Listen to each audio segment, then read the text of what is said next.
Hello friends, Ashok ice में आपका स्वागत है। फ्रेंड्स, आज डेली टारगेट में 19 नंबर सीरीज है, डे 19 है।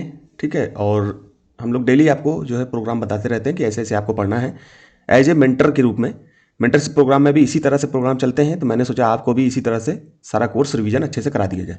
दोस्तों, आज 10 बजे मुझे डालना था, लेकिन मेंटरशिप के प्रोग्राम में थोड़ा सा व्यस्त हो गया, तो मैं आधे घंटे के लिए समय निकाल करके अपने रूम आया हूँ। वहाँ पर सेटअप लगा हुआ है, तो मैं सोच रहा हूँ कि आपको यहीं से जल्दी जल्दी बता दूँ। वैसे तो मैं आज छूट ही जाता, लेकिन मैं किसी तरीके से लंच के टाइम पे निकल के आया, तो सोचा कि आपको लंच बाद में कर लेंगे, पहले आपको ये सीरीज़ के बारे में बता दें, क्योंकि मेरे दिमाग में ये सब चलता रहता है दोस्तों, क्योंकि आप लोगों को किसी प्रकार की कोई समस्या ना हो। और दोस्तों, जैसा कि मैं आपको बस जैसा भी मैं जो है गाइड कर रहा हूँ, तो एक मेंटर के रूप में, बड़े भाई के रूप में, अगर आपको जिस तरह मैं बता रहा हूँ बस आप ऐसा फॉलो करिए, आपको रिजल्ट बहुत अच्छे नज़र आएंगे। 2025 में जब आप 2026 में जब आप एग्जाम दोगे, तो 2026 में आपको बहुत अच्छा परिणाम दिखाई देगा। ठीक है दोस्तों, और इसके साथ साथ जो भी आप सब्जेक्ट पढ़ रहे हैं, बताइए कि जो भी मैं इसमें से, मान लो कि रीजनिंग में दे रहा हूँ डायरेक्शन, दिशा जिसको बोलते हैं, कॉम्प्रिहेंशन दे रहा हूँ, हिस्ट्री में एनसीईआरटी दे रहा हूँ, ठीक है, 9th क्लास के एनसीईआरटी ज्योग्राफी में दे रहा हूँ। अब दोस्तों, इन्हीं में से यूपी पीसीएस में और स्टेट पीसीएस में भी सवाल डायरेक्ट पूछे जाते हैं। इस बार आप, मैं दिखाना नहीं चाहता, बहुत सारे प्रश्न ऐसे हैं जो एनसीईआरटी के डायरेक्ट आए हुए एनसीईआरटी सवाल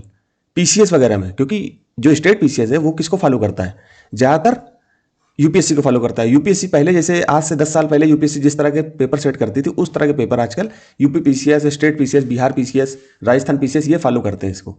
तो इसलिए दोस्तों जो है आपको परेशान नहीं होना है, टेंशन नहीं लेना है कि एग्जाम के बहुत नज़दीक दिन आ गए, लगभग 3 महीने बचे हुए हैं, हम कैसे तैयारी करेंगे। बिल्कुल घबराना नहीं दोस्तों, जैसे जैसे मैं बताता जा रहा हूँ। अभी तक बताइए 19 डेज हो गए, और जितनी चीज़ें अगर आप मैंने बताई हैं, अगर आप उनको फॉलो कर रहे हैं, तो आप बताइए कितना आपका कोर्स कंप्लीट हो गया। अगर इनसे 5 क्वेश्चन 10 क्वेश्चन भी आ गए, तो आप बताइए कि आपको कितना प्रॉफिट मिलेगा। जहाँ एक एक नंबर की होड़ मची रहती है, वहाँ पर अगर आपको 10 नंबर 5 नंबर एक्स्ट्रा मिल गए, तो कितना फायदा होगा। ठीक है दोस्तों, तो खैर अलग बात हो गई।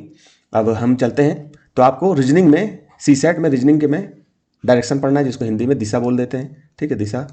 और कॉम्प्रिहेंशन आपको करना है, 5 कॉम्प्रिहेंशन आपको प्रैक्टिस करना है। ठीक है, हिस्ट्री में मैंने इससे 2 दिन पहले भी मैंने हिस्ट्री, क्योंकि मोटी थोड़ी सी किताब है और इससे सवाल भी आते हैं, तो इसलिए मैंने इसको 3 दिन बोला था। तो आज ये तीसरा दिन है, कल से इसका सेकंड पार्ट में लेकर के आ जाऊंगा।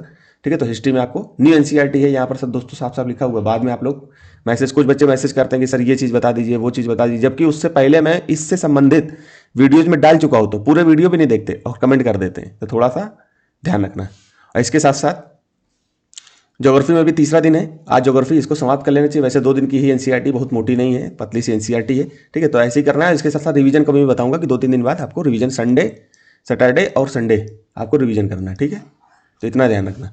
तो इतना आपको करना है दोस्तों, और बिल्कुल टेंशन फ्री होकर के, क्योंकि आप जितना ज़्यादा एग्जाम के बारे में सोचोगे, उतना आपका माइंड काम करना बंद कर देगा। आप खुद ही देखो कि जब आप एग्जाम देने जाते हो, थोड़ा सा टेंशन होता है, आपके क्वेश्चन गलत होना स्टार्ट हो जाते हैं। ठीक है, ये मेरे साथ हुआ है, तो इसलिए मैं आपको बताता रहता हूँ कि ये चीज़ें आप बिल्कुल एग्जाम के बारे में सोचना बंद कर दो। ठीक है, बस आपको अपना डेली प्रेजेंट में रह करके, वर्तमान में रह करके डेली जो टारगेट दिया जा रहा है बस उसको अचीव करिए। फ्यूचर तो अपने आप तय हो जाएगा। जिस दिन एग्जाम आएगा, आप वर्तमान अच्छा कर लोगे, तो फ्यूचर जिस दिन एग्जाम आएगा उस दिन आपका बेहतर ही परफॉर्मेंस होगा वहाँ पे। ठीक है, खैर अलग बातें हो गई। और बिल्कुल घबराना नहीं दोस्तों, परेशान नहीं होना है। कहीं पर कोई ज़रूरत हो, आप तुरंत कमेंट करिए, ईमेल करिए, हम आपके साथ खड़े हुए हैं। तो यहीं तक रखते हैं दोस्तों, धन्यवाद।